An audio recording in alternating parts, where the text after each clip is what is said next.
Alors, en Verseau, vous voyez qu'il y a un lien ici avec Jupiter qui n'est pas négligeable du tout, bien que Jupiter, comme vous le voyez aussi, soit rétrograde. Vous voyez le petit R qu'il y a à côté, 11 degrés 20 minutes, rétrograde. C'est-à-dire que la planète, de notre point de vue sur Terre, semble repartir en arrière, ce qui n'est pas le cas. C'est simplement un phénomène d'optique, une aberration d'optique.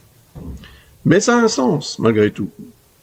Ça veut dire, à mon avis, en tous les cas, et c'est l'avis de beaucoup d'astrologues, que l'astre a moins de puissance, voire même peut-être une puissance inversée. Mais il y a quand même un trigone.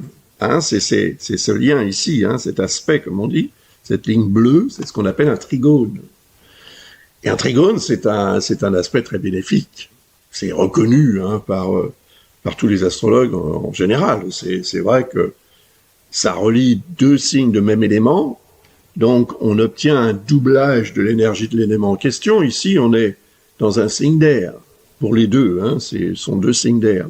Le Verseau n'est pas un signe d'eau. Certaines personnes le pensent, mais c'est une erreur, évidemment. Le Verseau verse l'eau dans la rivière pour que le poisson qui vient après puisse y nager. Il est gentil, hein, le Verseau.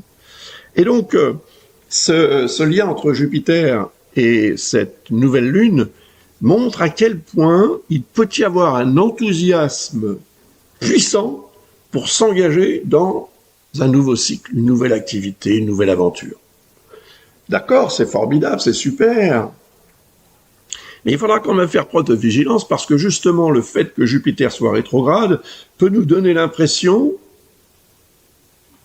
inverse de ce que le résultat obtenu serait. D'où peut-être risque de déception.